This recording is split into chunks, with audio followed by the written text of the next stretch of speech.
The model I'm using is the Jungle Queen Benchy by Van Dragon, and it was voted on by my subscribers in a community poll. So I started out by scaling the model up to 196% and hollowing it out in Chi2 Box. Once the model was hollowed, I brought it into 3D Builder so I could split the file right below the deck, keeping both the top and the bottom so I could have two individual working files.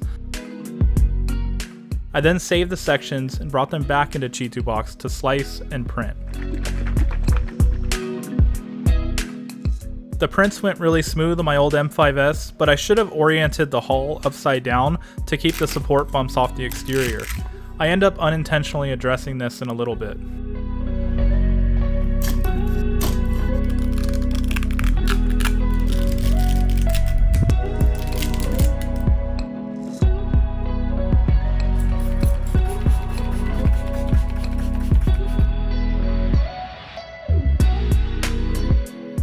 After everything was cleaned and cured, I did the very first float test, and it didn't go so well.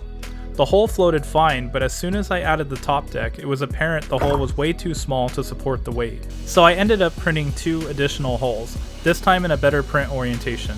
One at 109% and the other at 111% of the 196% scale.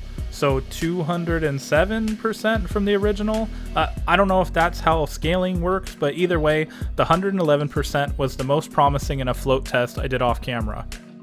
With the new, larger hull printed, I put on some protective equipment and went into the first round of sanding.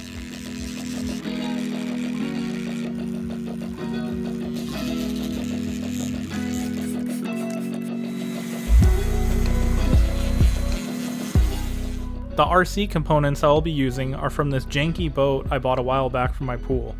Taking it apart was very simple, it was just a few screws holding in the internals. The tricky part was removing the electric motors that were held down by some kind of rubber sealant. Eventually, after enough cutting and pulling, I was able to gracefully free all the internals. I had some of these foam fishing bobbers lying around, and I wanted to see if I could use them to add some additional stability as the boat was still pretty top heavy.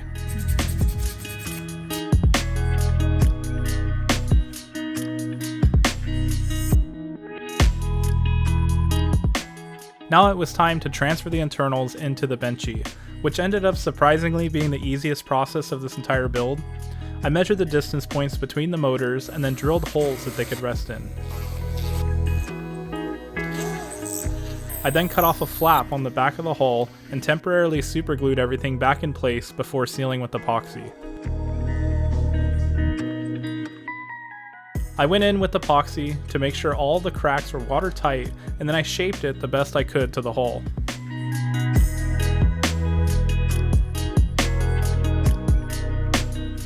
There was also a light source on the old janky RC boat, so I figured why not add it to try and make it look a bit more like the original. By the way, I have no idea if this model has anything to do with the real-life Jungle Queen boat, but I ended up using it as a reference for this project. With the components and lights installed, this was actually starting to look like it would work. After some more float testing, it was still extremely top heavy. I spent 3 straight nights watching boat videos and studying boat hulls before deciding the Benchy needed some kind of counterweight underneath the hull to help it stabilize. So I ended up printing a more traditional hull to add underneath the existing one, and I added a hole with the plug so I could fill it up with water to act as a counterweight and bring balance more towards the bottom, and I could adjust the water levels as needed.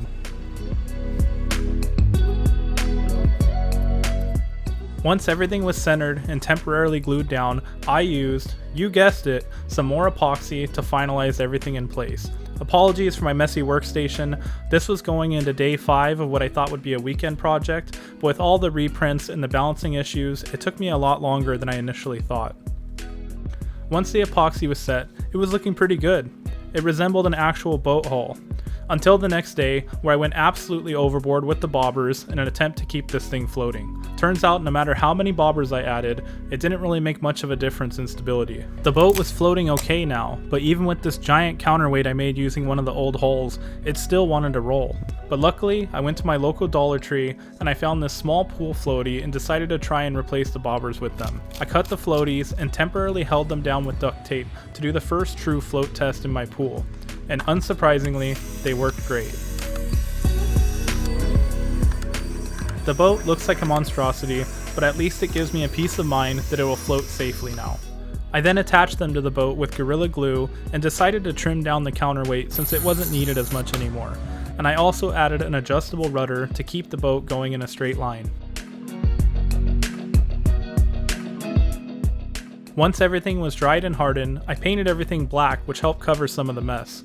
I've never done a project like this, and it ended up being challenging, but ultimately a lot of fun, and I was surprised with how much I learned from it.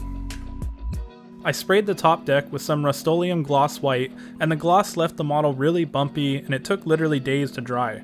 But you live and learn. Moving forward, I will stick to the flat primer and apply gloss after. For the rest of the paint, I did my best to follow the color patterns from my reference boat and added an additional protective clear to the entire boat before calling it done.